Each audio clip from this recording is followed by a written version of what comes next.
Hello, and thanks for joining us today as we continue our study in the book of Isaiah. Before we move into today's lesson, which is actually dealing with lesson 6 in our workbook, we've been using the Isaiah workbook written by Brother Donnie Rader, and we've been following that, looking at the various sections as he has divided the book. And last week there was a section at the very end of the previous lesson that we've been looking at, and which would be lesson 5. There were a couple questions at the very tail end that I wanted to revisit before we go into the lesson for today. We've been looking at what Isaiah was saying was going to be the end result of the nation of Babylon, and he also mentions what's going to be the end result of the nation of Moab. And as we noticed in question 9 in the previous lesson, Moab was a descendant of Lot. He was the child that was born to the incestuous relationship between Lot and his oldest daughter, according to Genesis chapter 19 and verse 37. And the Moabite nation grew from that lineage. And the nation of Moab was somewhat southwest of the Dead Sea. They had been neighbors to the Israelites all down through the years. And as we get into what is mentioned here in this last chapter, dealing with chapter 16, we find that there is going to be, in chapter 15, there's going to be information given about what's going to happen to the nation of Moab. Now he goes throughout the 15th chapter, mentioning city after city after city that is going to be destroyed whenever Moab's destruction is going to come. And indeed, just as Isaiah had prophesied, the Assyrian king, Sargon II, sent a group of soldiers to Moab in 718 BC, and the city was destroyed. The entire nation was destroyed.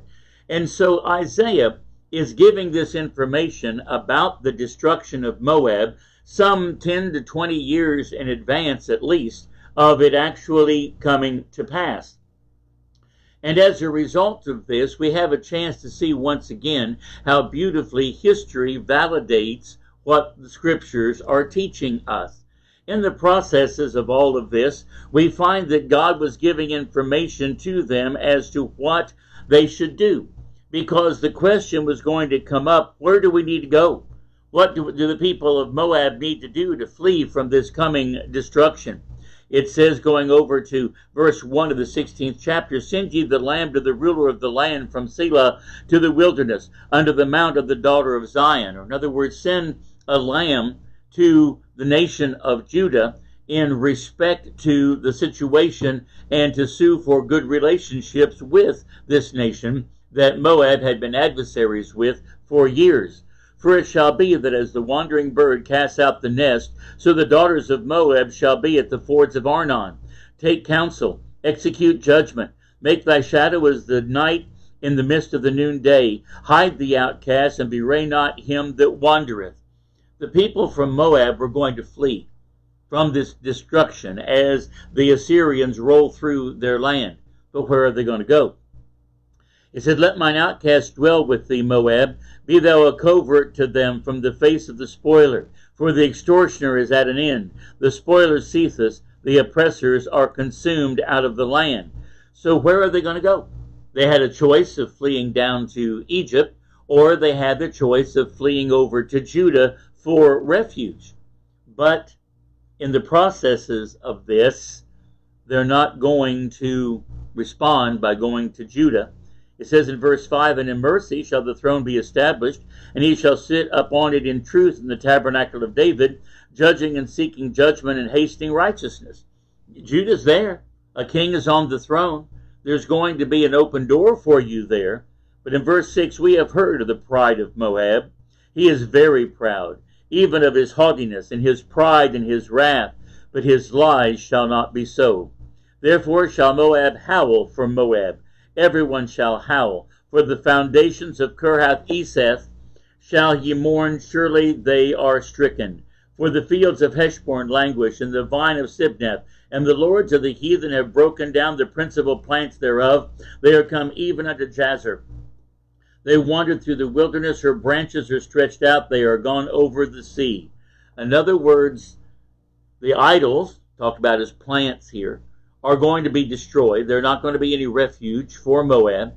And Judah would be a possibility, but because of their pride, they were not going to choose to turn to Judah because they would not humble themselves to ask for refuge from this nation. So in question 10, how could Moab find refuge? Well, they were going to have to flee from their homeland, and Judah would be a possibility, but they are not going to be willing to do that. Now, in talking about the nation of Moab, there was a very important discovery made in 1869 of what's called the Moabite stone. It was written by Mesha, who was the king of Moab, who is talked about in 2 Kings chapter 3, verses 4 through 8. It recounts the wars that he fought against Ahab, and it also gave honor to Chemosh, the god of the Moabites, and it was found in the city of Dibon. So all of this validates the existence of Chemosh as an idol god worshipped by some of the nations in the vicinity there around Israel. In fact, sometimes temples were made to Chemosh even in Jerusalem itself. And that the Moabites had a king named Mesha, and this stone gives a recollection of the wars that he fought and validates even the existence of Ahab. So history here has been a very good friend to the Bible to help us understand that truly the things recorded in here are true and worthy of our study. Now, whenever we get to a section like this section here in Isaiah, where we're talking about what God is going to be doing with several different nations, there are many folks who quite truthfully dislike history. And when they get to sections like this, they want to kind of skim through it and run on, much like we might do if we were reading that section of genealogy in the first chapter of Matthew. Well, it's there, and I might have to go back for a reference, but I'm not really interested in this. Well, the point that comes to us here from Isaiah is that he is giving a prediction as to what is going to happen to some very real nations. And it shows the hand of God in predicting these affairs, and then we actually see the destructions and that future turn of events coming to pass exactly as God said in advance that it would. Now, while we may not want to talk about all these lineages and these other nations and don't see how that has anything to do with our salvation, it does bear out a critical point. God is on the throne. He controls the affairs of men. The Bible is inspired because God was able to give predictive prophecy aforetime as to what was going to happen to these nations, and then it came to pass exactly as the prophets foretold. It's rather humbling when you put it into perspective to see and realize that God does know what's going on in the affairs of men. He directs those affairs. It's not all just happened so. It's not just a series of coincidences that certain nations rise and certain nations fall.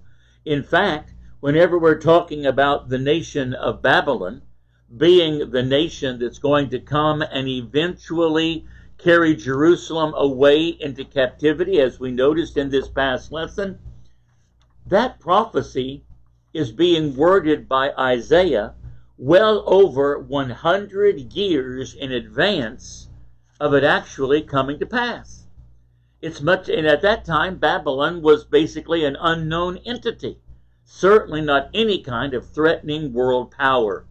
It would almost be like someone saying today that, 100 years from now, there's going to be some little country down in Central America that's going to get a proud force together, and they're going to march up through Mexico, defeat the United States and Canada as well. And we would say, oh no, such could never happen. Well, things happened with Babylon that no one ever expected could come to pass. When God puts his hand to things, we just have to respect his wisdom, and we marvel at the way in which he can handle things. And so that's why this passage here in Isaiah about these various and sundry nations is so fascinating. Because God's talking about nations who have their own economies, they have their own armies, they have their own ups and downs, they have their own rulers. And God manages the interplay between all of these nations and how it's going to work out. Let's look at lesson 6 and question 1. It says, why is Israel mentioned in this section in chapter 17, right along with Syria? Here in chapter 17, it says, the burden of Damascus. Behold, Damascus is taken away from being a city, and it shall be a ruinous heap. The cities of Ariar are forsaken. They shall be flocks which shall lie down, and none shall make them afraid. The fortress also shall cease from Ephraim, and the kingdom from Damascus, and the remnant of Syria. They shall be as the glory of the children of Israel, saith the Lord of hosts.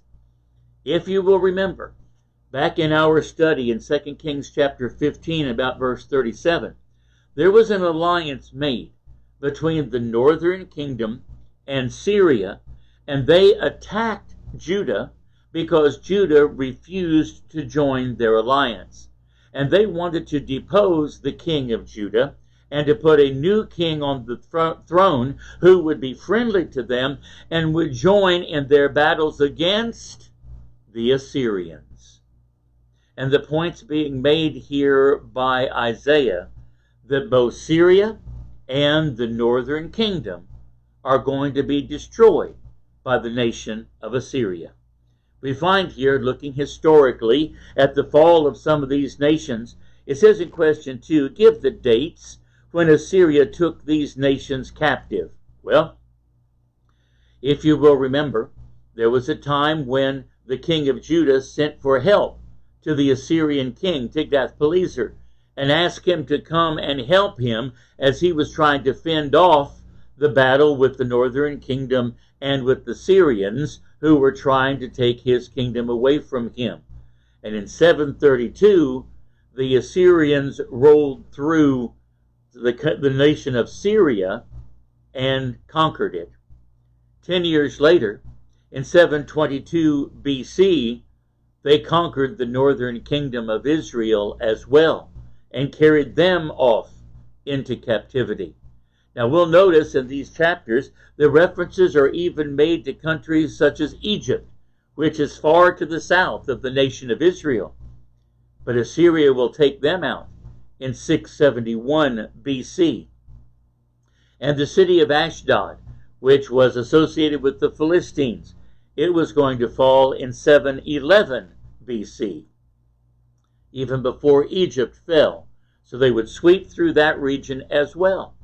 Assyria was going to be the dominant power that subjugates this entire corner of the world, except for the nation of Judah.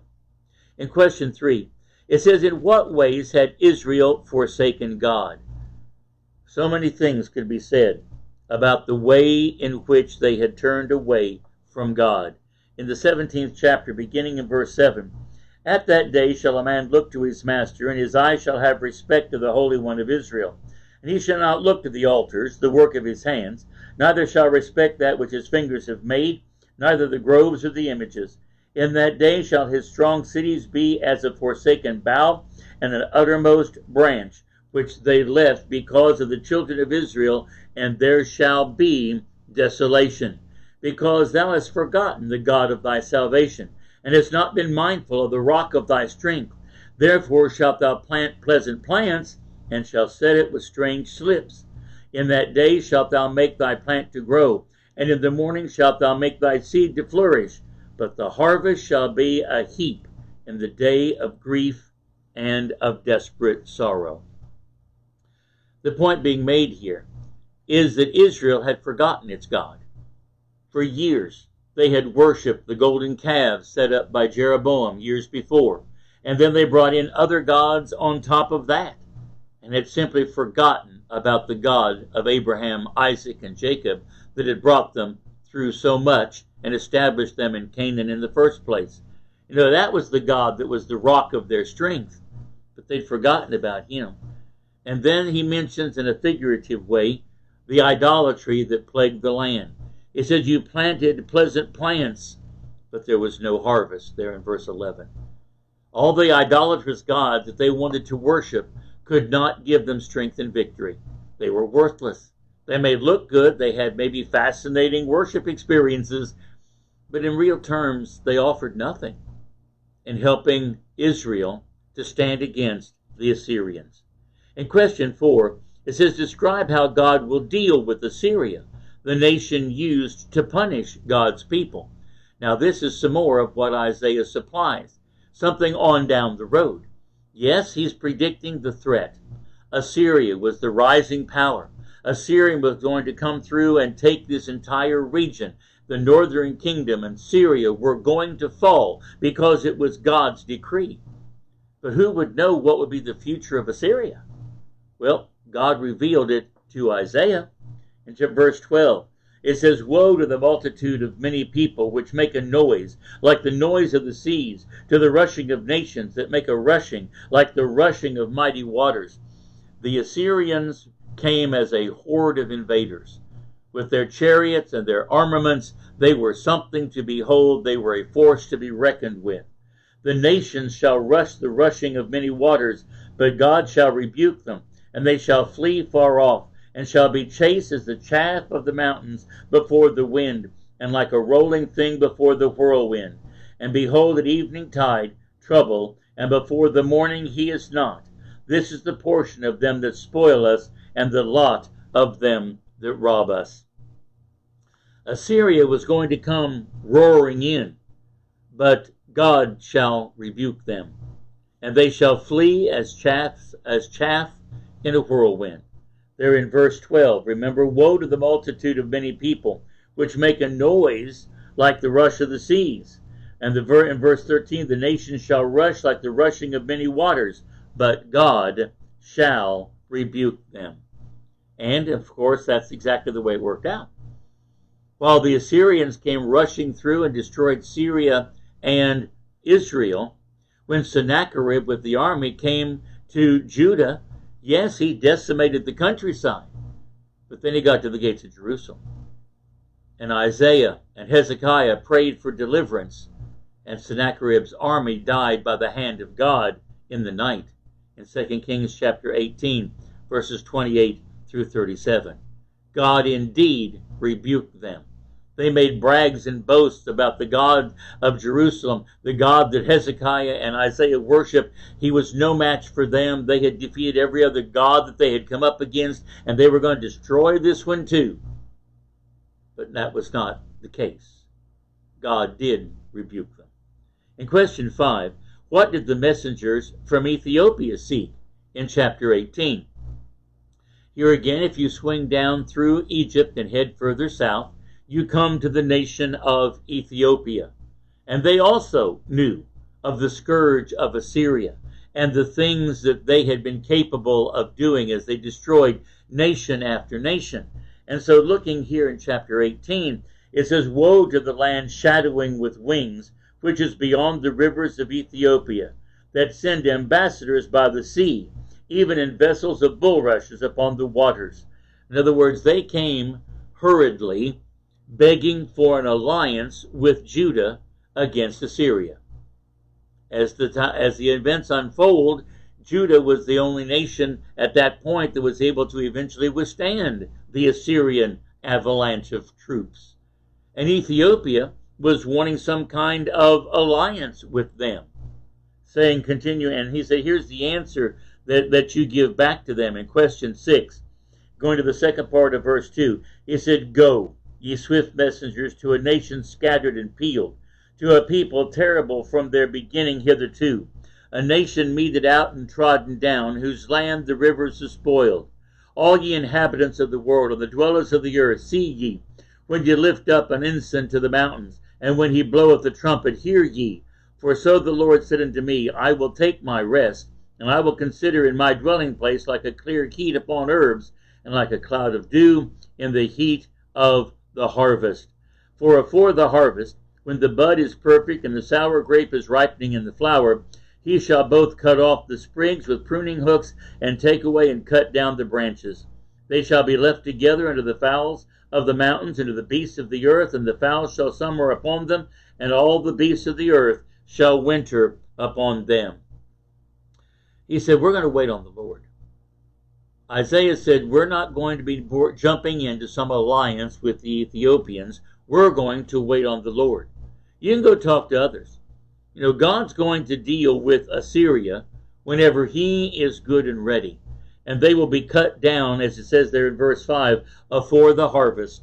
Before they carry away Judah, God is going to cut them short and cut them down. So Assyria was not going to be victorious over Judah, and Judah did not need to go into any kind of an alliance with the Ethiopians. The Ethiopians may be looking to go talk to Egypt or to some other nation, but Judah was not going to line up with them. In question 7, contrast the picture of Ethiopia and the picture of God watching from his dwelling place. Well, as we noticed here, Ethiopia is scared. They are in a panic. They are begging Judah for assistance. They are racing in these fast vessels, in vessels of bulrushes, to get to Judah and to beg them for help. Ethiopia is terrorized. But God says, I'll take my rest. Chapter 18 there in verse 4. God's cool with it. Everything is under control. He is going to take care of all of the necessary destruction of the Assyrians. Now, it all works out exactly like that. Whenever the Assyrian army is destroyed, whenever they were confronting Hezekiah there at Jerusalem, and where the Assyrians were defeated, and Sennacherib went back home, over in 2 Chronicles chapter 32, we see that Ethiopia was among those who were quick to send gifts to Judah for turning the tide.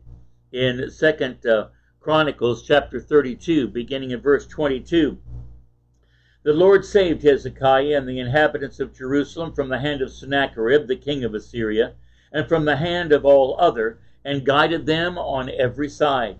And many brought gifts unto the Lord of Jerusalem, and presents to Hezekiah the king of Judah, so that he was magnified in the sight of all nations from thenceforth. In those days Hezekiah was sick unto death, and we have the story of how he recovered from his illness. Hezekiah, in those days Hezekiah was sick to death, and prayed to the Lord, and he spake unto him, and gave him a sign.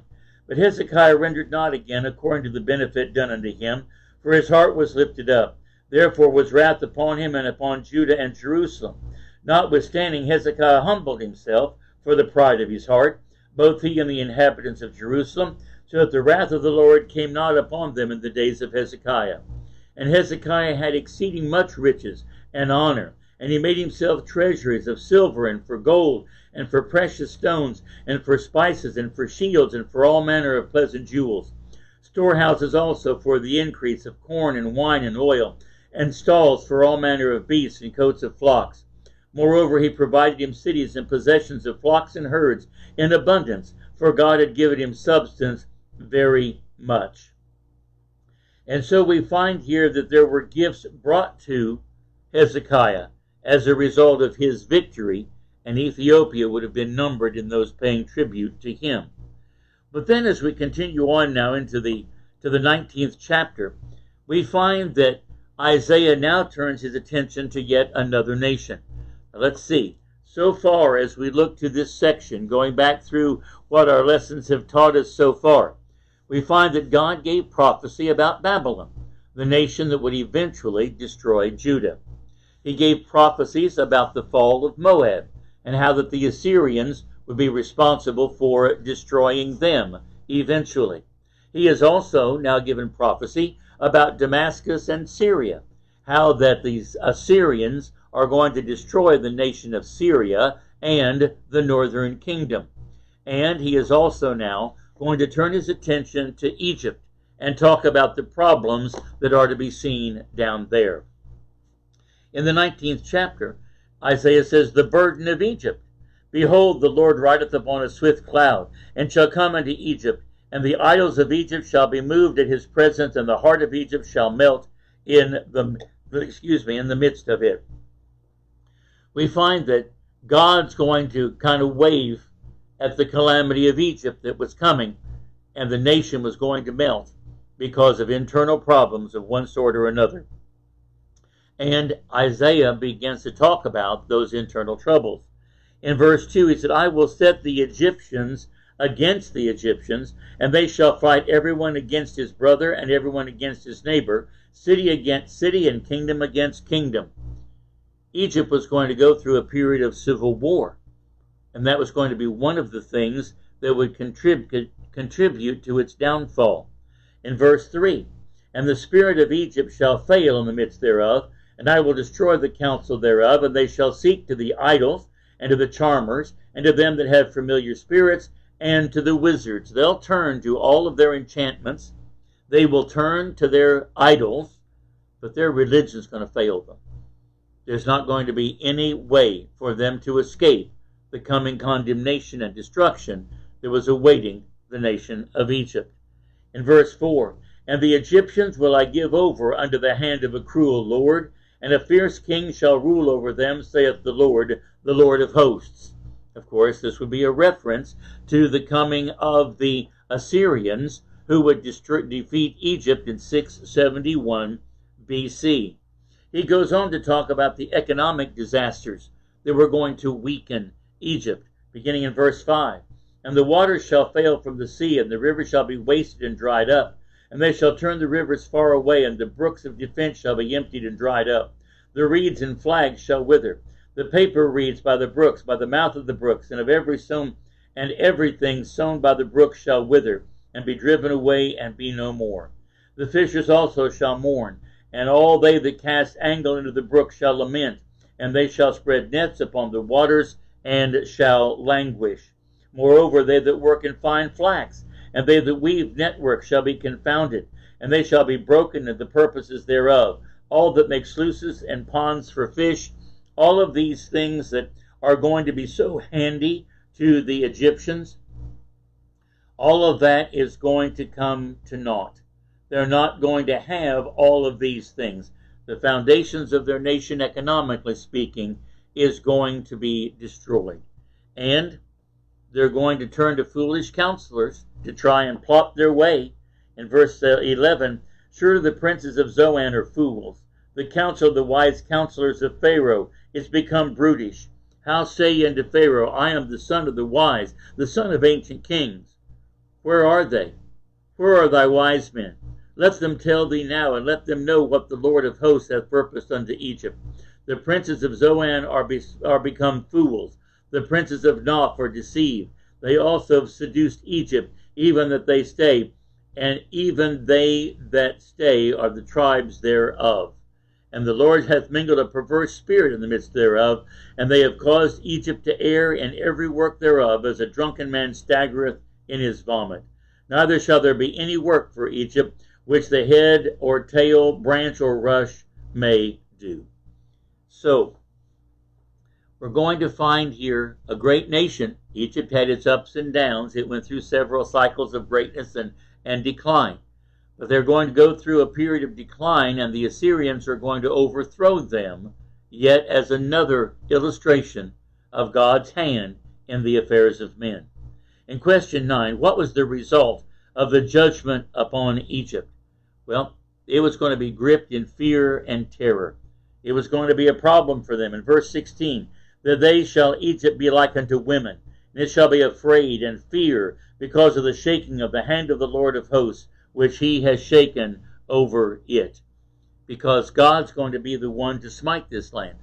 God's engineering all of this, using the Assyrians as his tool. In verse 22 of the 19th chapter, it says, and the Lord shall smite Egypt, he shall smite and heal it, and they shall return even to the Lord, and he shall be entreated of them, and shall heal them. He's going to smite them, but Egypt is not going to be carried away as the northern tribes were, and never to be a nation again. Eventually, they will have a chance to be healed, and eventually a chance to come even to terms of peace. And the last couple of verses of the chapter are thought to be messianic in nature. that the healing that he's talking about and the salvation that was to them would actually come years later through the hand of the Messiah. Beginning in verse 24, in that day shall Israel be the third with Egypt, and with Syria even a blessing in the midst of the land, whom the Lord of hosts shall bless, saying, Blessed be Egypt, my people, and Assyria the work of my hands, and Israel mine inheritance. Those are going to be some peaceful times eventually, but those times were not going to come for a good while yet. And then finally in question 10, what was the purpose of Isaiah walking around naked and barefoot for 3 years? There's an interesting story given here in the 20th chapter of Isaiah, dealing with what happens whenever Assyria is rolling through under the command of Sargon, and the city of Ashdod in the hand of the Philistines falls. It says, in that year that Tartan came into Ashdod, when Sargon, the king of Assyria sent him, and fought against Ashdod and took it. At the same time spake the Lord by Isaiah the son of Amos, saying, Go, and loose the sackcloth from off thy loins, and put off thy shoe from thy foot. And he did so, walking naked and barefoot. And the Lord said, Like as my servant Isaiah hath walked naked and barefoot 3 years, for a sign and wonder upon Egypt and upon Ethiopia, so shall the king of Assyria lead away the Egyptian prisoners, and the Ethiopians captives, young and old, naked and barefoot, even with their buttocks uncovered, to the shame of Egypt. And they shall be afraid and ashamed of Ethiopia, their expectation, and of Egypt their glory. And the inhabitant of this isle shall say in that day, Behold, such is our expectation, whither we flee for ship to be delivered from the king of Assyria, and how shall we escape? The uncovering of Isaiah and being totally destitute is going to be the condition of Egypt and of Ethiopia. And so Isaiah is used as an object lesson to help drive home the point that sometimes while prophecies are delivered, nations are prospering. It seems like things are going well, and they don't ever look down the road to what the end is going to be. But Isaiah made them continuously, every time they saw him, think about what God had said. That Egypt and Ethiopia, all these nations that had opposed the Assyrians, all of them fell. And Judah's survival had only hinged upon the fact that God was their protector. So here Isaiah has given us yet again some more prophecies about some more of the nations that are biblical, mentioned several different times over in Scripture as having an impact on God's people. The nation of Syria, the nation of Ethiopia, and the nation of Egypt. And next week we'll continue on with another set of nations that God has some more to say about. And we hope that you'll join us then.